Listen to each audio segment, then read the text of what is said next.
Welcome to the Wealth Juice podcast, where we talk real estate, business, entrepreneurship, and building a better life. Living life on your own terms is a choice. We're bringing you the blueprint and success stories of those who are doing just that. We hope you enjoy the show. Deanna and Josh, officially welcome to the Wealth Juice podcast. We are stoked to have you on the show today. Really appreciate you joining us. Thank you so much, Ryan and Happy Corey, to for be having here. us. Thank you. Yeah, absolutely. So take us through, a walk down memory lane, how you guys got started in real estate, what you did, before W2 World. And I know you have a pretty incredible story of kind of defying some odds and having some hiccups happen in life. And just can't wait to unpack it all. So take us back to the beginning. Yeah, absolutely. Josh and I are both architects by training. We met in grad school where we went to do our master's in architecture and construction management. We both had regular jobs working in firms, honestly, that we both loved. My background comes from, I was working at a firm in Seattle, working primarily in very large multifamily developments, student housing, like projects that range between like $200 million to like $600 million in construction cost.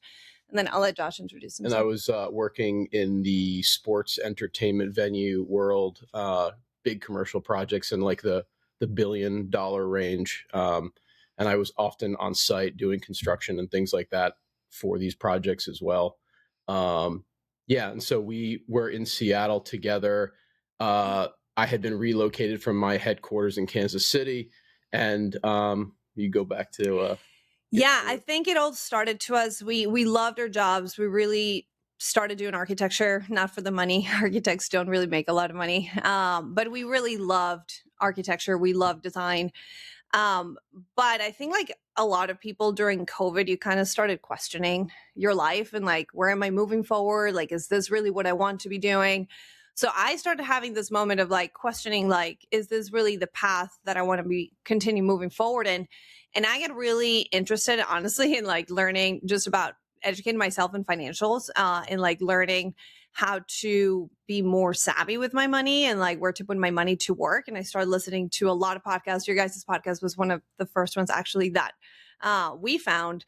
And real estate, even though we were in the construction industry and working with developers like on a daily basis, real estate was never something that we thought was achievable or even something we could even dream of doing. Like it just felt so foreign.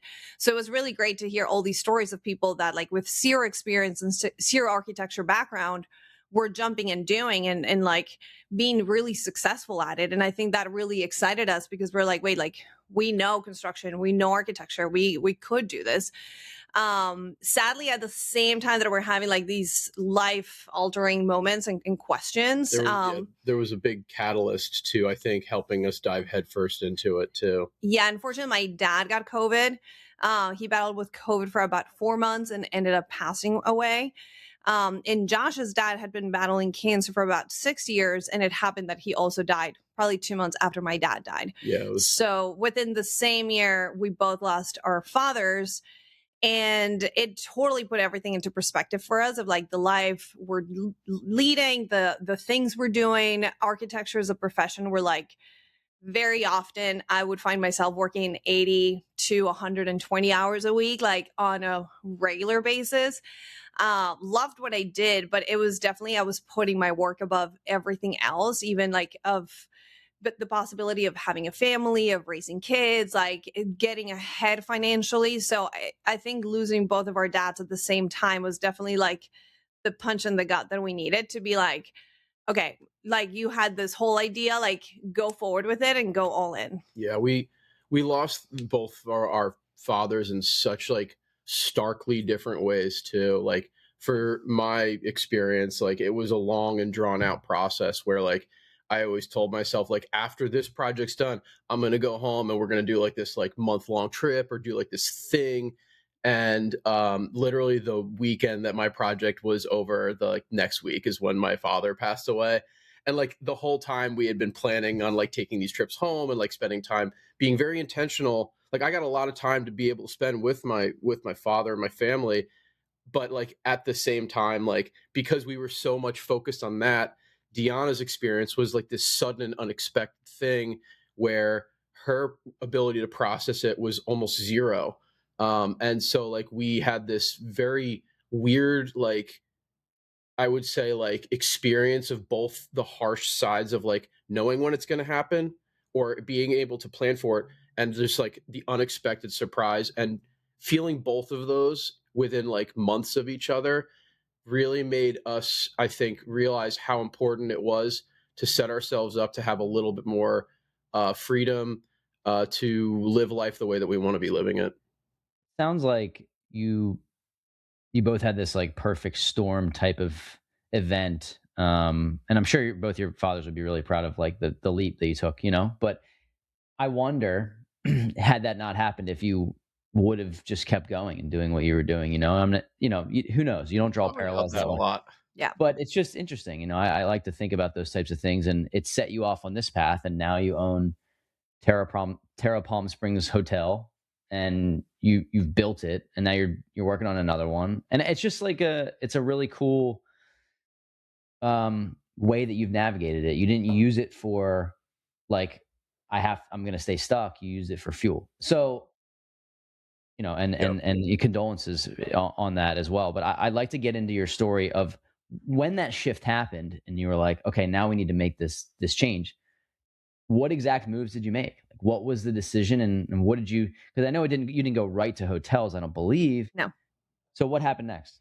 So yeah, we at the time had already been listening to podcasts, reading the books, doing the whole mental shift. Like that was honestly a big part of like what kept me sane going through my dad's situation of being in the ICU. It was always like, how can I better myself? How can I come out of this stronger? And I think at the end of it, we initially, because we were living in Seattle and we are very risk adverse, we're like, let's just invest in our backyard. Like we can control it. We can be on top of the construction. We also weren't high earners by any means. No. And we realized investing in Seattle is nearly impossible, incredibly hard to get into. And at the time, this was COVID, so interest rates were great. Josh, because his headquarters were in Kansas City, he was supposed to move back to Kansas City because his project here in Seattle was ending. Yep. And we saw that as an opportunity. We're like, okay, let's go all in. That meant let's relocate to Kansas City. I had visited him in Kansas City when he lived there like a couple times. But we were willing to do whatever it took. And we moved to Kansas City. The plan was move there for a year, buy a bunch of real estate, and then move back to Seattle. But that would allow us to really get to know the city, be hyperly focused on that market, create the team, connect with the realtors, the contractors, the cleaners, like really build a stable business that then we could manage from afar. But we ended up moving there, started like everyone else, just buying residential real estate, bought a duplex, bought a couple single family homes. We fixed them. We would rent them out. But all while we still had our jobs. We still had our jobs. The goal there, and I think at the beginning of it, we loved our jobs. We wanted to not necessarily replace them, but use the additional passive income to like support the lifestyle that we were hoping to get to, you know, having a family and all of that. Yeah. And I think during doing the reps and like getting into that process, one of the things that Josh and I really struggled with at the time was the identity piece of being a real estate investor. In architecture, they really grill you with like, the contractor is horrible, the developer is the devil. Like, don't get it. Like, architects are like these pure people that just care about the world, even though we don't make any money. So like, it's like this narrative of like wanting money is bad. And everyone in our community of real estate was also very much coming from the perspective of, hey, my W-2, can't wait to quit, can't wait to do real estate full time. And Josh and I loved what we did. Like, we loved the firms we were working for. We were working in amazing, like, one of a kind projects that like we were really proud of. So we always battled with that. Projects that also like, I think were very much net positive for communities and for like helping the environment, helping the communities. Like we love that type of work. So we always struggled with like the residential scale because we never saw it as the future. And through that process, going through the reps, we were at a conference we were actually at BPCon in San Diego. And I always laugh at the story because the reason that I like what you were saying, like the perfect storm, like everything happens for a reason. The reason I had this thought was because we were too cheap to stay at the conference hotel with everyone else, because the nightly rate was like $500 or something. And I was like, I'm not paying for that. Yeah. So we stayed at an Airbnb that was nearby at the time, not knowing it was a Sonder hotel. And we showed up, and like the process was everything through their app and like the communication and the codes. And we showed up, and it was this beautiful apartment building that they had turned into a hotel. And I was just mesmerized by the whole, like I was just looking at everything. I'm like, the design is beautiful. The operations are impeccable. They have no operations on site. So probably their overhead is super low. And it was a multifamily building, which I come from multifamily. And like, I just had like this light bulb moment. I came out of the shower and I told Josh, I'm like, this is what we should do. Like we should buy. It seemed like such a no-brainer. Yeah. I was like, we should buy multifamily or office buildings, convert them into hotels. We know how to do that. We know zoning, we know building code, we know everything. The part we don't know is how to acquire the real estate, how to underwrite the deal, how to raise the capital, but we can put everything else together. And we have people that we can connect with. We just got to throw it out to the world and see what kind of comes back to us. And that's really how it all started. Yeah. And that's literally what we did. Because we were at the conference, we just started telling everyone, we're like, we want to get into commercial. We want to learn hotels. We just started telling every single one of our friends. And I remember like a lot of people at the time, there were no masterminds. So a lot of people were like, oh, you should connect with so-and-so. They have a couple, or like, they might be able to help you. They do multifamily. They might be able to help you underwrite commercial deals. So that's how we got started, was just like one connection through another one, just trying to really relearn everything about real estate, because commercial is a completely different ballgame. And that switched our mindset entirely into going all in into commercial real estate. So if you've ever tried getting a mortgage, which I'm sure many of you have, you know how daunting and discouraging it can be of a process. The slow process, paperwork, being told no without any real explanation. One time we were even told that taking out a home equity line of credit on an investment property wasn't even possible. So that all changed when we were introduced to Neo Home Loans. What makes Neo different is literally how they approach lending. They're not just checking the boxes. They're legit problem solvers. They look at your entire financial picture and explore multiple angles, literally until they find a strategy that works. They helped us reposition our portfolio, pull out lines of credits to scale, and structure everything for long-term growth. And on top of that, their rates were some of the most competitive that we've seen. They just literally did whatever it takes to find a solution. For us, Neo has become our liability advisor, the same way you have a financial advisor on the asset side for the liabilities. If you're serious about building wealth through real estate, it's worth sitting down with them and getting your lending strategy dialed in. If you want to book a call with them, click the link in our show notes. Their team is unreal, but don't just take it from us. Find out for yourself. So this is hilarious. So you went to this, conference, and you're like, we buy single family and small multifamily, and then you come out of the shower and you're like, nah, just No. we're actually going to go buy hotels, and then you tell everyone there that you want to buy hotels. Yep. Sometimes that's what it takes, and I think I love the story. I think that the decision to go forward with it and to make it a thing, obviously I mentioned that you own a hotel now too. So like how did the thought process of like, okay, now I get the decision and where it came from and why makes perfect sense. How did you put the how-to into place? And it's I know you have partners on it too. So did these partners come from people that you met at this conference? So funny enough, at the time, we were just friends with them. We met our partners through Instagram. I call them future partners back in that time frame. Yeah, like no intention at the time. Yeah. It's funny. I tell everyone at the time, especially like Josh is very like no social media. Like he has no personal Instagram, nothing. Like when we started our Instagram, our combined Instagram, it really was because like at the time it was really funny. I would listen to podcasts like To You Guys, whatever, and whoever you guys would interview, I would just message them on Instagram. And like I would like DM them. I'm like, hey, I just listened to your podcast. I connected with you for XYZ reason. Like, love your story. Just wanted to let you know. So I started reaching out to a bunch of people just like that I would listen to the podcast, and I connected, and I'm like, hey, I want to be your friend. And we ended up making so many friends through Instagram that way. And we were at that conference with a bunch of friends that we had met through Instagram, Soli being one of them. And we had been already friends for a few months at the time. And like she was doing her own thing. Like she had her education program. Like at the time, there was no intention of partnering, but we were friends and like supporting each other. Yep. But really the jump was, again, I think like telling everyone, and people started to connect the dots for us. I remember we were having dinner with one of our friends, Dave Perret, and we told him, we're like, hey, we really want to get into commercial. Like, we need to learn how to do this. Like, we had already been learning a little bit for a few months. I think you're missing a key step there, though. We actually met Dave at this conference in San Diego at the exact same time. Yeah. So like us saying like we're going to put this energy out there to the world. A lot of that was like, it was heard by people who were in a position to either connect us to somebody else or so forth and so on. Yeah. Go ahead. So yeah, we told him, this was like months later after the conference, and he was like, I got the guy for you. We were literally at dinner, and he pulled his phone out and he put us in a group chat with Blake Daly, and he said, Blake, meet them. You have hotels. You've been telling me that you want to create a community, a real estate boutique hotel community.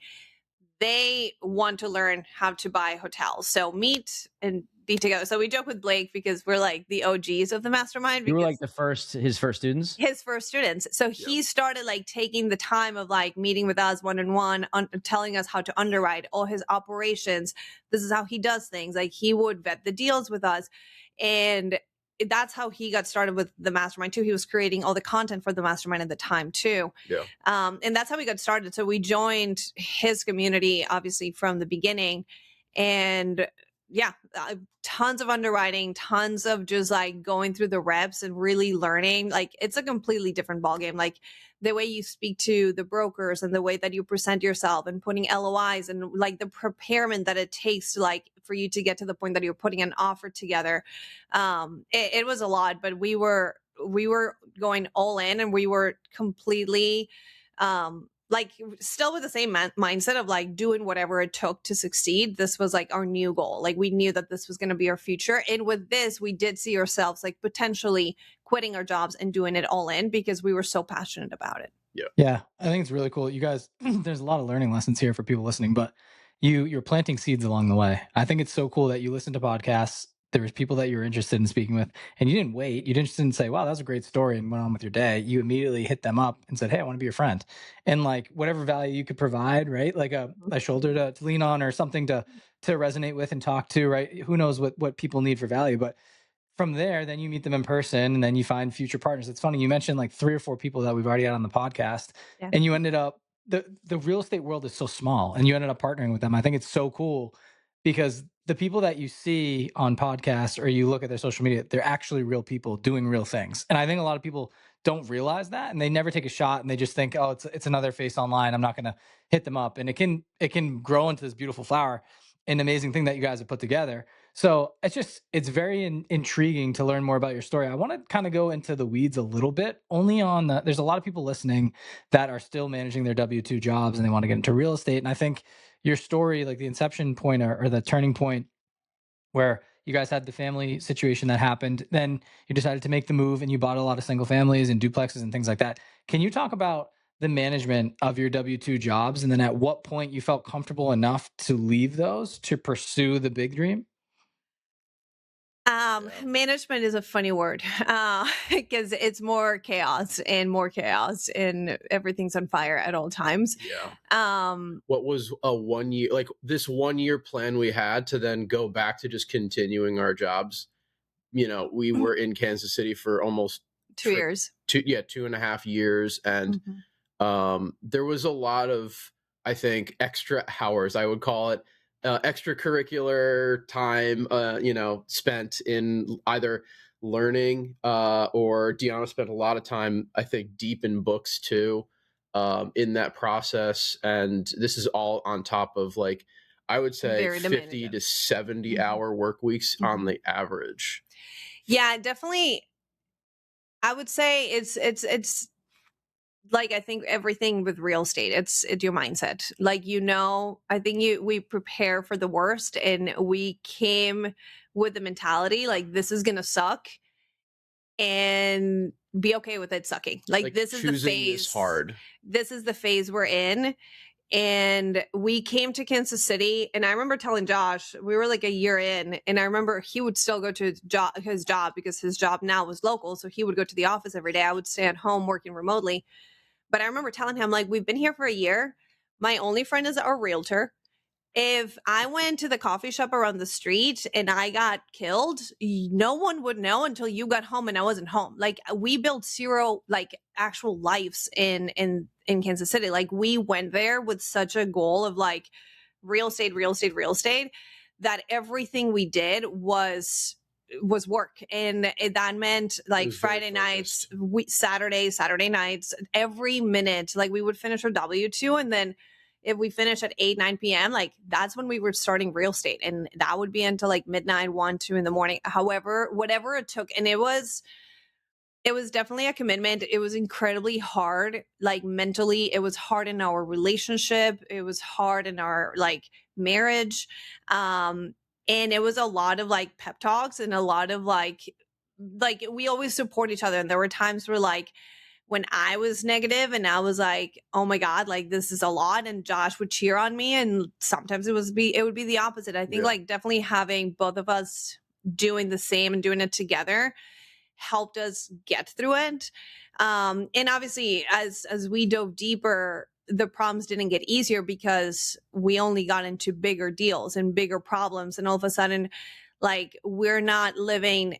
It was 4 years of being nomadic. Like, either we were living in the homes we were renovating so that we wouldn't even unpack our stuff because we were trying to get in and out as fast as possible, or then we started moving across the country to different locations to renovate these hotels. Like, we relocated to Palm Springs. We were there for a full year.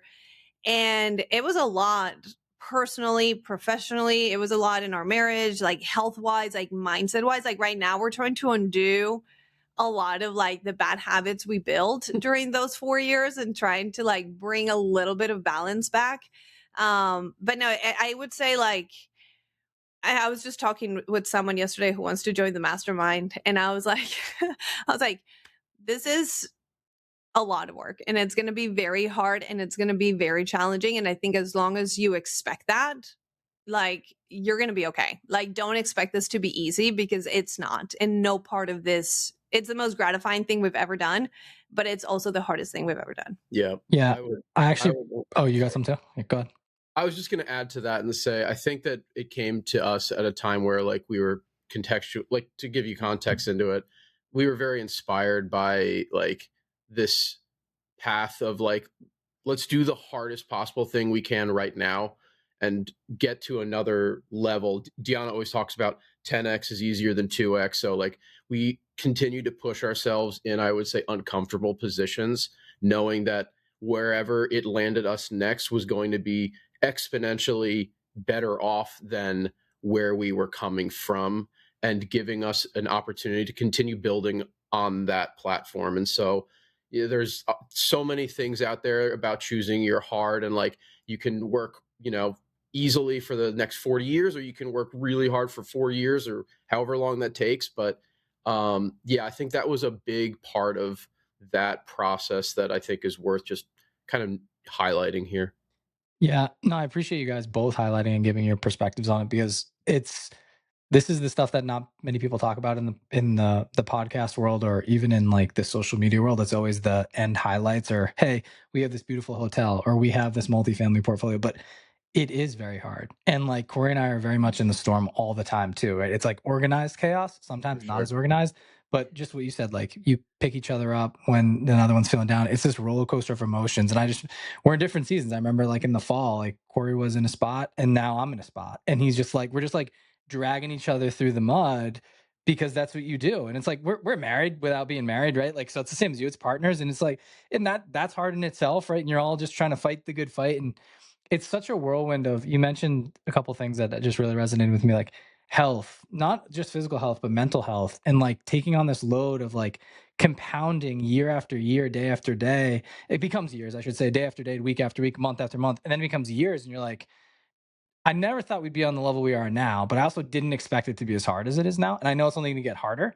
And it's just a hard thing to fight through because then your lives get more complicated. Kids end up popping out. You end up moving. Like just so many different things. And I don't think there's ever an end goal, right? You just like reach that next level. And I really like what you talked about. Like 10x is easier than 2x because if you shoot for 10x, you maybe get 7x or whatever it is, right? And you're still happy with that because you're just a much different person or more evolved in a way. So I just think it's important to talk about, because truthfully, between the like behind the scenes and in the weeds on things, those late nights are real. Like you wake up, whether you do the 5 a.m. club or you're doing the 9 p.m. club or the weekends, and you're like, social life has gone down a lot. And like we try to say, hey, we're gonna like cheer on success and celebrate success and like social life, and then you're like, where are the hours? I don't even have the time to do it. But you have to try to figure it out, or else you'll get in this slump, and you try to get out of the slump. So I know that's a lot there. I don't think there's a perfect answer, but I just appreciate you both sharing, your sides of it.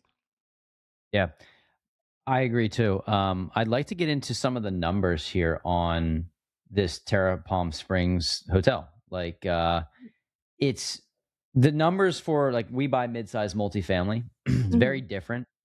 Some crossover, I know, but I'm curious on how this deal came to be. Maybe if you could take us A to Z, you know, how you underwrote it, what your expectations were, how much money you put into it, what these like nightly rates are, and how it all kind of shakes out in your P&L. I'm very curious to know. Yeah, no, happy to share.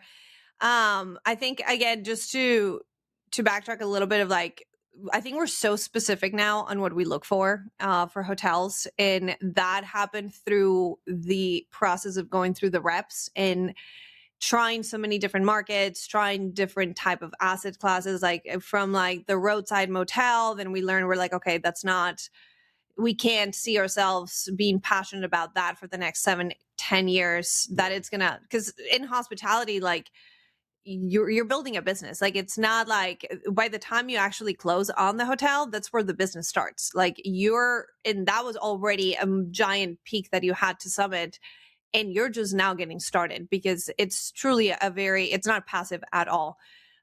So we had to do a lot of thinking, and through getting through the reps of learning for ourselves what type of deals we could see ourselves giving our 100% into.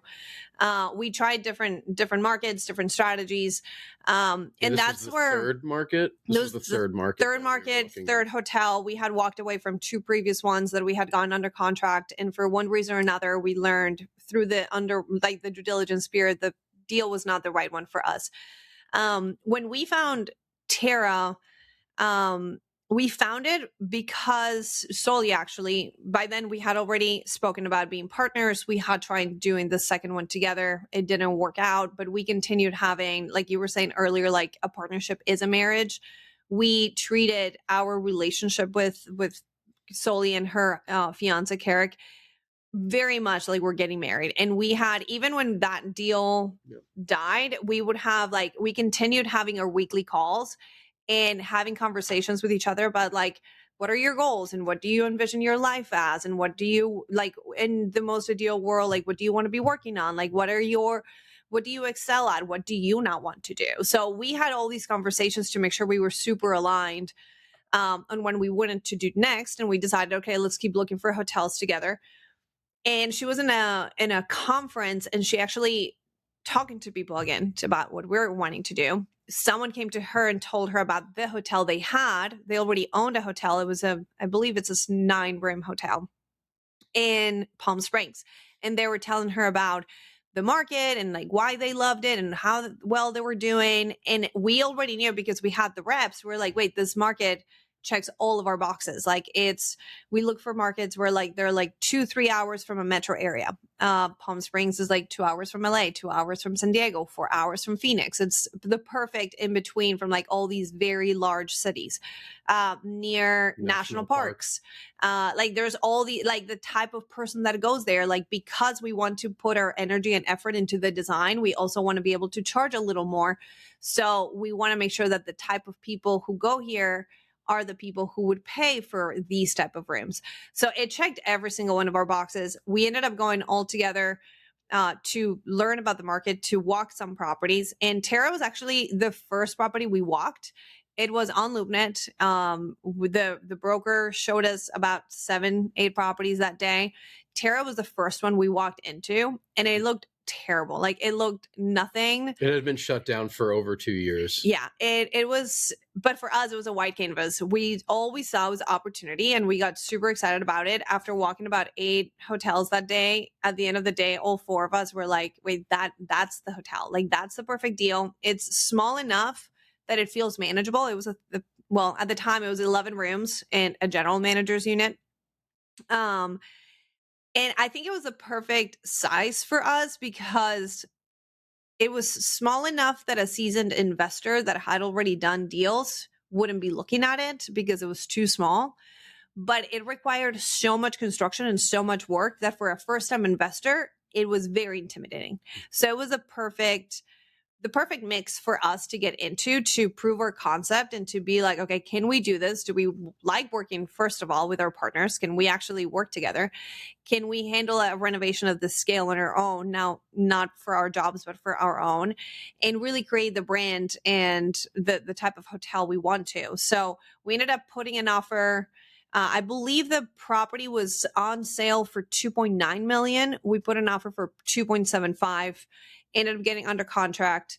The broker represented us both as both he was representing the seller and representing us as the buyer, which we had also through the reps, we had learned like it's actually in commercial. Sometimes that is very beneficial. Like it takes some of the tension out of the deal, and like the broker is actually incentivized to make the deal work and talk to both parties and like find a middle ground that works for both. So it was a great relationship. We did our due diligence. We had already learned through this process by doing the reps with other deals. Bought it for 2.75, closed, I believe, in 60 days. We raised $2.2 million, which included part of it for the down payment, but also for the renovations. Because, as Josh mentioned, the property was shut down for 2 years. We had to buy it with hard money. No commercial bank was going to lend us money for a property that had no financial track. But it actually ended up being better for us to do it that way. Like it allows us to move a lot faster and be able to close faster on the deal. It is more expensive, but at the end of the day, like speed is part of the game, and especially in a hotel where you're so like your success matters so much depending on the seasonality. We got under contract in April, we closed in June, and the high season in Palm Springs is the winter. So like starting in January, the high season starts, and you definitely don't want to miss between January and April. Like that's where Coachella happens, like Stagecoach, like so many big events that like can make most of your revenue for the whole year. So we were against the time, we were against the clock in making this hotel happen in 6 months. We, as we mentioned, all four of us actually, we roomed together. We rented a house, a 2-bedroom, like, and we were like, it's so many things that you're willing to do for real estate. Like we're like a married couple with roommates. Again, we're like, this is funny. But we lived together, which was a great experience of like living with your roommates, with your partners. I was also commuting. Josh was commuting to relocated my job from Kansas City to another office that we had in Los Angeles. So I had a 2.5 hour on a good day, because the traffic can easily double that, from Palm Springs to Los Angeles. And I was doing that on a Monday and then coming back on a Thursday night or a Friday morning. So it was hell of a commute.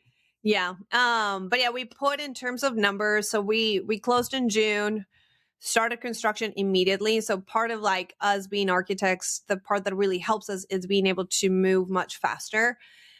We submitted permits prior to closing. Like as soon as we closed, we had permits in, and that really allowed us to expedite. Like a lot of times you get stuck in the process of like you close, but now you have to wait 2-3 months of holding costs while you get your permits, while you talk to the city, while you find the contractor. Like we did all of that ahead of closing.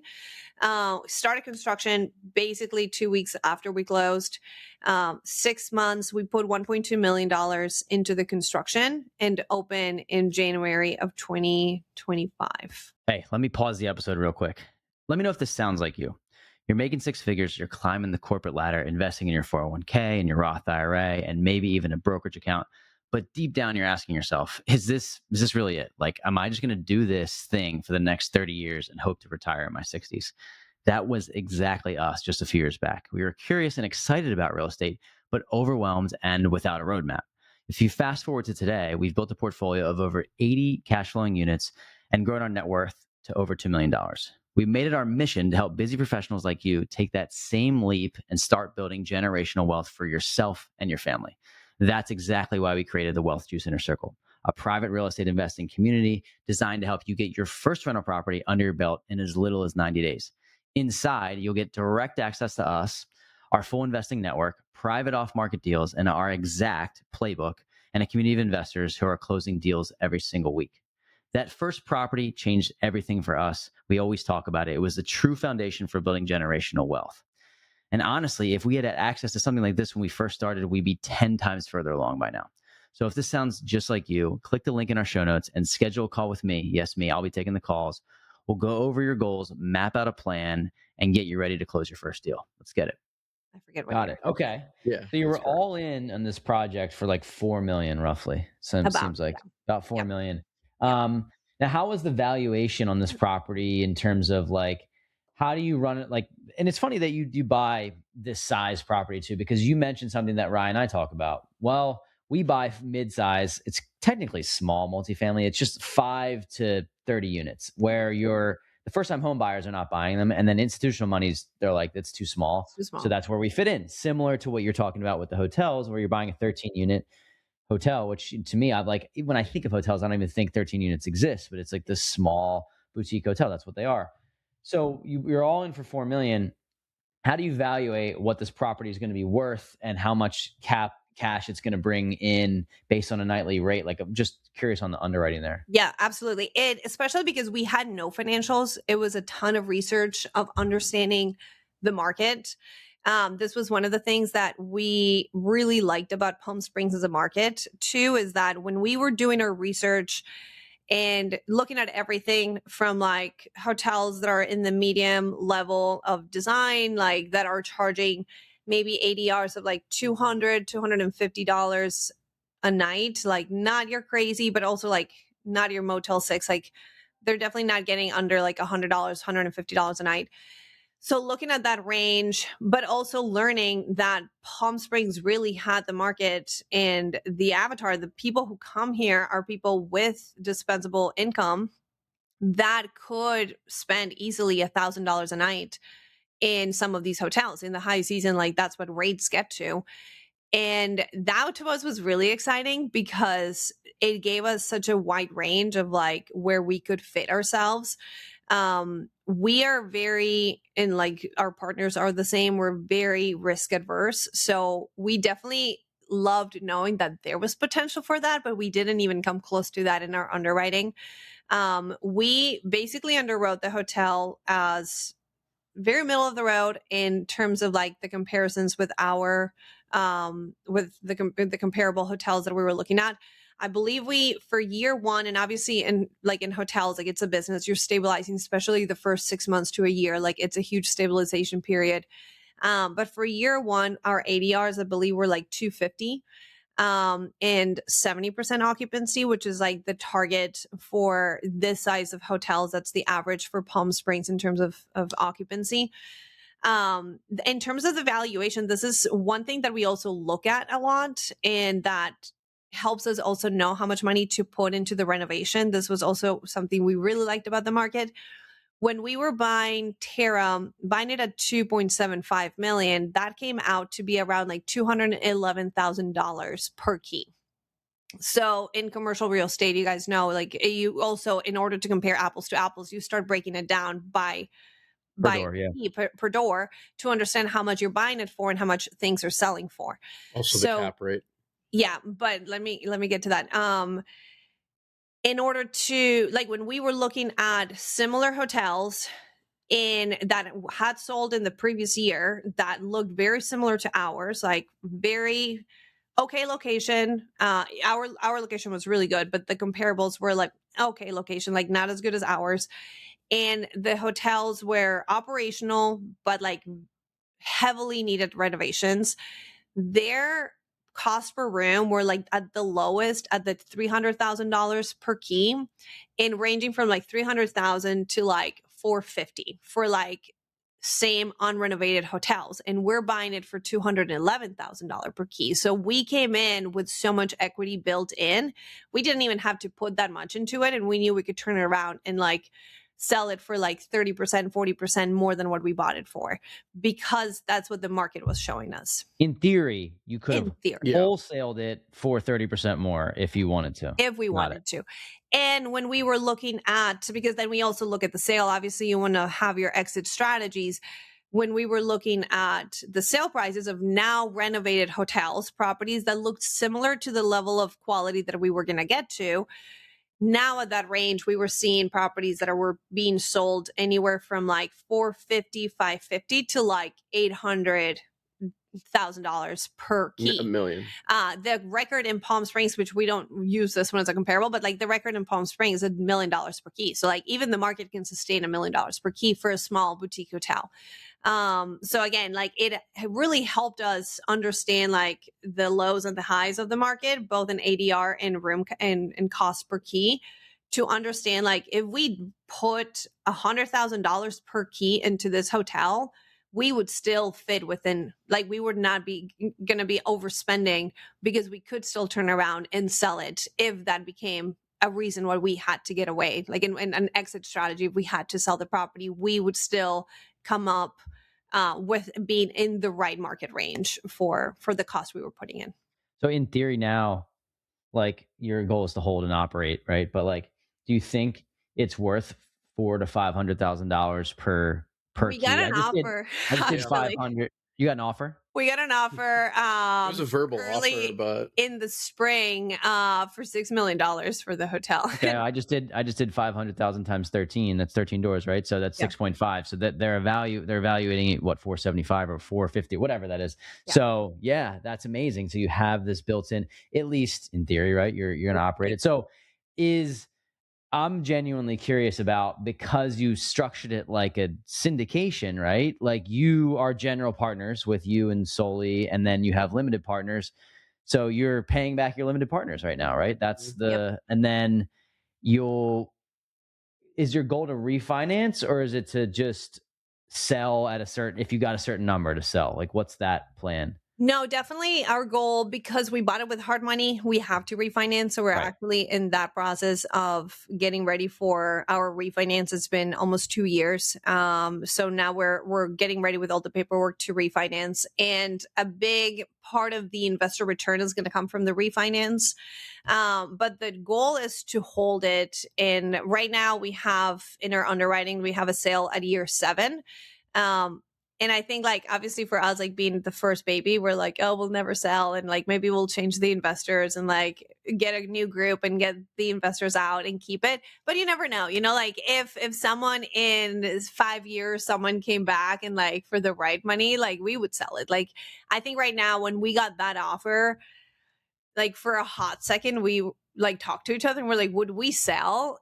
And like, right now we're like, absolutely not so much because like we want to hold on to it and we're being stubborn, but at the same time, because like we worked so hard to get Terra to where it is, and we're just at the beginning stages. Yeah, we still see the potential in what it can become. But also for ourselves as investors, there's so much for us to learn through having this hotel that we haven't gotten there yet. Yeah, like, operationally, right? Operationally, exactly. This was like 4 or 5 months into it. Like we're still stabilizing. And like for us, we saw it like if we lost this hotel, then like we're starting from scratch for the next one whenever we get it, versus like when we get the next one, if we have this one, we're going to be so much better prepared with everything, with running the hotel, with hiring, with the things you learn about. It's a constant, a daily change of like, how do we maximize revenue? Can we do happy hours? How do we do we give giveaways? Like it's all these things that like you're trying constantly to increase your top line and reduce your bottom line. And we would have lost on the opportunity of all that knowledge if we had sold. Like we would have done it just for the money, but the gain of the year or 2 that we will get is we would have missed on that. Yeah, there's so much experience that we still are gathering as a result of just the continuous operation of the hotel. And that's so valuable for making sure that the guest experiences are only improving over time, that we're refining the processes for the next hotel. Yeah, I love it. There's probably more of an emotional piece that comes with this than most properties, right? So like Ryan and I, like as soon as we get to 2.5x multiple on our properties, that is like this 10 unit, we're going to sell it. Resell it. We Yeah. are going to get our investors' money back. Or refinance. We want to refinance. But I'm saying, like, when we can get to the multiple that we projected with our investors, we're going to refinance. But I'm saying if somebody offered us above that number to sell, we don't have any tie to it. The people that did the construction for it, we do light renovations. We don't do anything heavy, and we're not architects. So you're looking at the beautiful thing that you created from nothing. It's like, I imagine there is very emotionally attached to it, for sure. Yeah, and maybe your investors don't care as much. Maybe they do. Maybe they stay there. But like, so there's that balance. I'm sure that's kind of difficult of like being the architect that like, I built this thing, and the investors are like, get us the money. Yeah, like, and I'm sure your investors are cool, right? But they invested with you not just because you two are cool, but because they wanted a return. So 100%. That's the challenge. That's probably an element of this that maybe gets harder in hotels than I think like multifamily. I think, I mean, we spent a lot of time like developing the concept of it too. So I think there is definitely a very emotional attachment to it too. But like at the end of the day, like that, we're going to carry that with whatever the next project is. And I have friends from work who always said, what's your favorite project? And it's always the next one is the correct answer to that. So, yeah.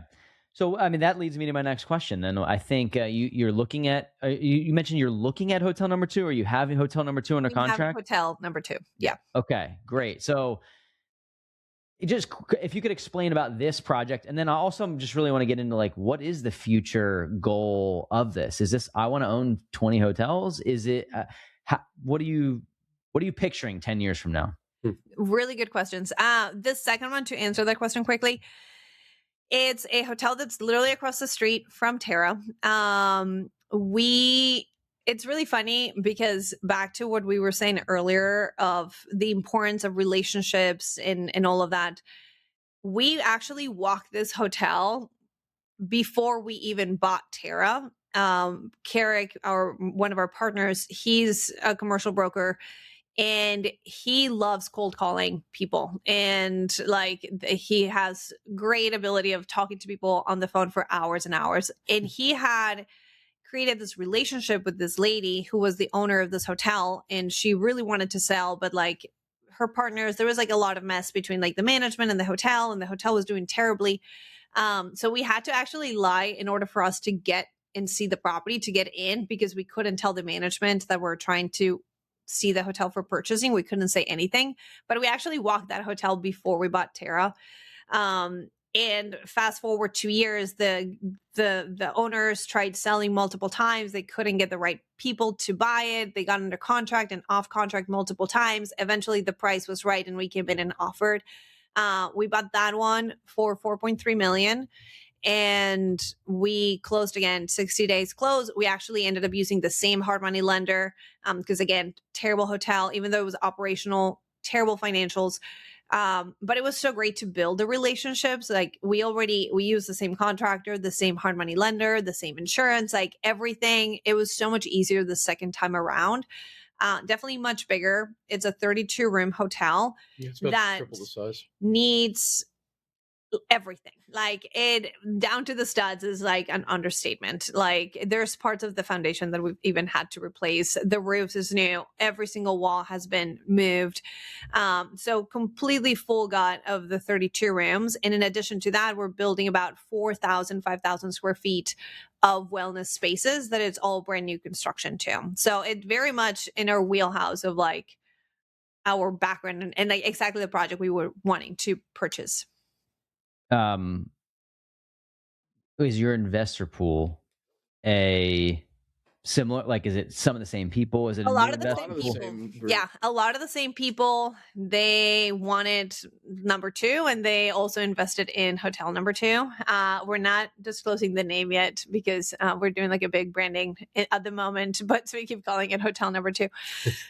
But yeah, a lot of the same people, definitely a much bigger investor pool. We closed the hotel using a 506B, so just family and friends. And after closing, it was like the last, not even a third of like the remaining money that we needed. We're raising it with a 506c. So right now it is a public offering. And For yeah, people that don't know that, that's an interesting, we've done the same thing. You cannot go from a C to a B. You cannot go from public offering Yep. to, hey, I'm only going to raise from friends and family, but you can in the other file direction. with the SEC. You can go from a 506B, friends and family, and then finish. And we did the same thing, and then have a public offering. So you can't go back and forth. And then for people that are like curious about the 506B and C, just a little bit of information here is that you can be an accredited investor and be in a 506B. Mm-hmm. You can't not be an accredited investor and be in a 506C. So 506C is accredited only. And I think so. You know, it's interesting. I like to chat with people that are in your situation because Ryan and I own 95 units, and I tell people that. But I always tell them, we don't own these, the two of us. So when people hear that, they're like, oh my God, you guys must have $50,000 a month in cash flow. I'm like, no, we don't. We do not. We do not have. And I think even so, when you do this, the stabilization period, we're paying back limited partners for years, really. I mean, like the properties that I bought 2021, 2, and 3 are now starting to pay me, right? So like not 24, 25, and 26, like, so, in terms of like actual money, like that you're getting. So I always like to, when you own a hotel, if I were to say, hey, I know these two, Deanna and Josh, they own a hotel, like, oh man, they must be rolling in it. And I'm sure you guys do well, but it's just like this period is, I think most people don't see the operational period of like, you're in the middle of it right now, and especially as a property gets rolling and you're doing the 250, 300 a night and you have to raise it and you have to make sure, I just looked, 5-star reviews, all 5-star, let's go. Right. So it's like, that's the game. It's, I always tell people that the Airbnb business is, it's like being at the front desk of a hotel. Right. 100%. And that's what you are now. So I guess some of the last questions I have is the management of the hotel. How many staff members do you need for a 13 unit hotel? Or do you even do a lot of the management? Like, what's that look? So that was actually something, again, back to like doing the reps and learning what we wanted. We started, again, when I first had the light bulb, we were at a Sonder, which if you've stayed at a Sonder, it's all very much like an Airbnb. Everything is through an app that you get your codes. You never see a single human. We initially started being like, oh, that's such an easy transition from Airbnb to hotels. Let's do the same. We've learned through the process that we actually didn't want to do that. And we've learned that actually, again, with the same 10X is easier than 2X. Sometimes the smaller deal feels easier to get into and easier to manage. And it actually is way more work. Like today, we do way less work for our hotel. We have 3 businesses. We co-host companies, co-host Airbnbs. We do design work for investors, and then the hotels. The hotel management is today, obviously a year and a half into operations, that is the business that takes the least amount of our time compared to everything else we do, because we've built it as a true business. It has for 13 rooms. And again, I wouldn't say this is standard for any 13 room hotel. 13 rooms is very small. But because of the high ADR, so just to give you a little context too, earlier I was saying we underwrote at 250 and 70% occupancy. We're currently for 2026, like our current ADR is almost $500 and 83% occupancy. So like we are way overdoing like what our budgets are and what our estimates were. We underwrote so conservatively and we're performing really well. Like you said, like we have 5-star reviews, like we were in Forbes, we were in Vogue, like we got the IT list of 2025. Like we've had really good recognition for the hotel. So I wouldn't say this is a typical for a 13-room hotel, but with 13 rooms, we have 2 general managers. One is the general manager. The other one is the assistant general manager. We have 2 bartenders. We have 3 masseuses, and we have 3 cleaners. The masseuses are paid a percentage off of the massages we sell. So like we also like that's an additional revenue. Like the massage room creates almost as much revenue as a room per month, which has been a really great value add for us. But yeah, it's a big staff for 13 rooms. I think for us, More than I thought, more than I was expecting. Yeah. Yeah, there's kind of this magic threshold that I think you can use as reference. Doesn't really matter the amount of rooms so much as it matters the amount of The revenue. revenue that you're bringing in. And what we've kind of learned in the process is that if you're under $1 million in revenue, you're probably going to have a job of your own and you're not going to have staff because that model isn't really going to make sense at that scale. So you could have 5 rooms, and if you make over $1 million a year, you're probably high quality service and you probably have staff, or you have the capacity for staff.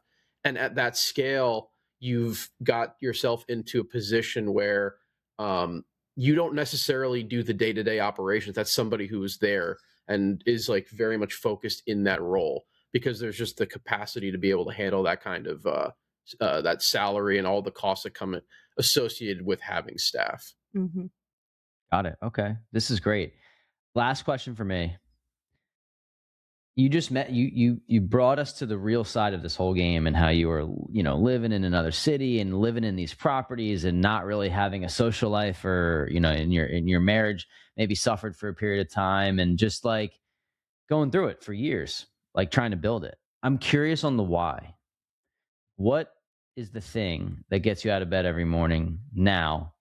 And I know you have a common kind of unfortunate bond with your fathers, right? But just, I'm curious on like the sort of like a vision question, but also more like, what's the overarching why that gets you fired up about this? And I'd love to hear. Maybe it's different for both of you. It probably is a little different, but I think there's probably some connections to that too. So yeah, and I think it probably stems from the same place. I think obviously losing our dads was, I think, the catalyst, but that's not really the thing that started it. Like we already had this idea of wanting to be better and do better. I think the thing that really was like the nail to the coffin was the idea that, and it can sound cliche, and it can be, at least for me, like it can be like you hear it, but like you don't really feel it. And I think we did feel it when our dads died, of like, you only get to live once. And I think we take life like not serious enough sometimes. Like you just think you're gonna live forever, and like you just go through the motions of like, you go to school and then you get a job and then you have kids, and all of a sudden, like I think we saw that with our parents, of like they got to like barely get into retirement and they wanted to retire, and like the idea of like, finally I get to start my life and like enjoy my life, and then you get a virus that didn't exist before and kills you. And that, I think, to me, like that's I think my why of that put so much into perspective of like just being so mindful with every decision I make and the way that I want to spend my life, because life is not granted. I could lose my mom is super healthy today, but she could be gone tomorrow, and I don't know, I could be gone tomorrow. And just realizing we were not living a life of intention. And now we, at least, like I'm so intentional with everything, every way that I spend my day and my life and the things I do. And it has definitely become bigger than when we first had the first thought of like, hey, let's become real estate investors. It has become so much bigger than I could have even imagined 4 years ago. But now it has become something that like I am genuinely so passionate about. Like I wake up every morning genuinely excited to get to, like, we get to do the work that we're doing. Like we get to design these cool hotels, and like every day comes with challenges and every day there's a different stress. But I very much approach it from the perspective, like we get to do this. Like I get to be alive and I get to build this life in whatever terms that means to me, and building something that I am in full control over. And that to me is enough to like get me out of bed every single day. Yeah, I think I would add to that too. There's a sense of excitement that I think we lost a little bit, or we relied on from our jobs, about like creating a better environment for everybody, a better world for people to experience. That real estate as a whole doesn't necessarily scratch that itch, but hospitality certainly does, where it's become a big passion for us too. To I started at a company, where all we did was like create these venues for special events and things that were bring whole cities of people together, and it's all about creating something that people can connect with. And I think that hospitality has become that passion again in a way that like we've come full circle, but now it's like it's one part like we were intentional in creating this thing, and then we for a while we were still relying on our jobs to, I think, give us a sense of that purpose. And in architecture, I think that's often taught to you, that like the work you're doing is the sense of is the thing that brings the meaning. And for us, coming back to the hospitality world, and that specifically has also brought that in as this big motivating factor to like continue growing, continue doing awesome things where like we can bring our passions to a large group of people as a result. So it's come full circle, and it's been an awesome thing to be able to add to that. I'll tell you what, I think, first of all, those are both great answers. And it sparked something for me as I wind down the show, something that I struggle with. Because living life with intention is the goal, right? It's the key. It's the thing that's driving me. But I have my biggest problem is I don't know whether or not I should get in the front seat of a Ferrari and press that thing to the floor, or roll with my hand out the window on a bike. Yeah. And that's because you said I mean, Deanna, you really said it, that you never know when your time is coming. So like you don't know when the end is. So should you press the gas to the floor and blaze through, or should you put your hand out the window? And I don't know. I can't figure out the balance. Honest, I don't think there's the right answer to that one. And I think that was the biggest irony of all of it, is that we saw our dads like kill themselves for those jobs, and like they would work 24/7 and like we were doing the exact same thing we said we didn't want to do. And it was such a contradiction of like, we're doing all of this so we don't have to do it again. But it's like the fisherman story, right? I don't know if you've heard the businessman meets the fisherman, and he tells him that you should start this whole business, and he was like, why? So I can come back here and fish, like to do the same thing that I've already been doing. So sorry to cut you off, but that's no. It's exactly that. It's the contradiction that like you're saying, like right now I need to be in the Ferrari and like going at 1,000 miles per hour so I can get there and get on the bike. And I think like the thing we've learned, and we still learn, and we're still learning, is that there's phases, and in the phases of life that we were in, we had to be going at the max speed we could, and we were willing to sacrifice whatever it took to get us to the next level. Yeah. And we always knew the time would come where like, okay, we'll get to slow down, and that's what we're working towards. Or like Josh said earlier, like we could go at this medium speed and just stay in our jobs, but just know that the road is going to be much longer. Like you'll never get on that bike. You may never get on that bike. Yeah, I think it's great. It's very well said. And also, if you fill your days with things that you really enjoy doing, then you can actually be on the bike while you're driving the Ferrari. That's trying to get back to that, because like, it's like as an entrepreneur, you can go stay in the beautiful hotel that you built, and shutting your brain off, that's another hour conversation. But it's just that, the ability to go to the gym in the middle of the day. Like I take solace in that. Even if I'm working late at night, I'm just like, I get to do this. I get to choose. Yep. So I think 100%. That's better than hoping that you can have 13 years at the end to try to live, Yeah. So that's why we built the podcast. So this was an amazing conversation. I didn't know.